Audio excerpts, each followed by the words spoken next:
Hello everyone. Unfortunately, I was unable to fly to Chicago this year, but I would still like to share my thoughts on Charles's legacy, and today I will specifically talk about international crime surveys. Charles knew just about everything, and I learned that very quickly as a PhD student. So when he first asked me whether I could collect some survey data in Russia, I very quickly agreed, and I thought to myself, of course he knows how to do that too, and it's great because I have absolutely no idea. At that point, I knew very little about the state of criminological theory, the dearth of empirical evidence from non-Western countries.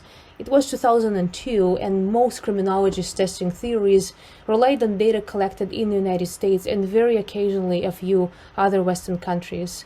But Charles knew and sensed the urgency to collect that evidence from more countries. The road to collecting this kind of data proved bumpy at first. It turned out that Russians weren't willing to share their secrets with a perfect stranger knocking on their doors. But Charles did not laugh when, upon returning to the United States, I handed him a data set based on the responses from the random people I talked to on the streets of a Russian city where I lived prior to leaving for the United States. He took it very seriously, he worked with it, and he said, we surely would need to collect more data from Russia and other countries in the future. Over the next few years, Charles aided in the data collection in Ukraine. He collected more survey data in a tri-country survey in Ukraine, Russia, and Greece, and carried out a large project in Bangladesh and Ukraine with John and Elena. The idea behind all these projects was simple: finding out why people commit crimes, and whether theories of crime devised in Western countries would work just as well as non-Western cultures. Charles thought surveys were an incredibly important tool to understand the conditions under which the mechanisms specified by criminological theories work. The assumption of the cultural generality of these theories had very rarely been challenged prior to Charles's involvement in this line of research. But his work provided a number of important insights, indicating that only some theories can claim generalizability to non-Western contexts, and that in order to create more precise theoretical products, criminologists should understand the reasons behind these discrepancies in performance.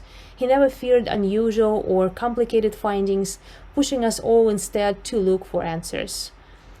He was a great sociologist who appreciated cultural differences and taught us to appreciate them. As we began working on our first manuscript, Charles said, "This finding is unusual, but it is robust. Can you think of any reason why we would be finding this in the Russian data?" And we found possible explanations in Russian culture. From that point on, every manuscript Charles was part of had a section carefully wedding theory with culture. The survey projects Charles was part of were incredibly extensive and thoughtful. As put by my own PhD student many years later, this is the way surveys should be done.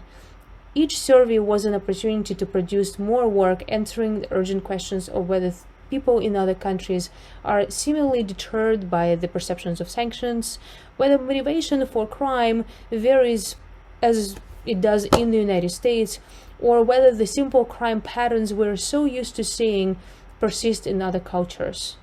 The road toward acceptance in the field was undoubtedly hard.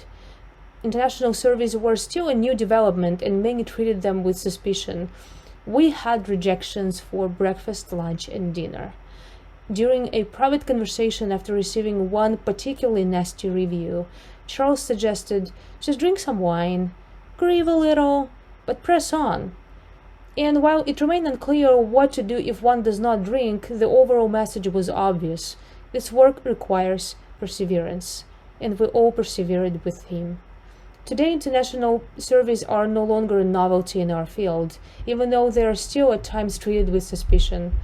Criminologists routinely collect data in a variety of countries, and I could never tell whether it was Charles's work or globalization which were the reasons behind the emergence of a wave of these studies. I like to think the former was also true, and that his work proved to others to be an excellent example of how this work could and should be done. Our field is still young, and we do not have answers to all questions. It's still unclear, at least it's not clear to me, why Ukrainians are more likely than Russians to respond to strain with crime, or why morality and self-control remain strong predictors of offending across contexts. But we're making progress, searching for clues in every study we conduct.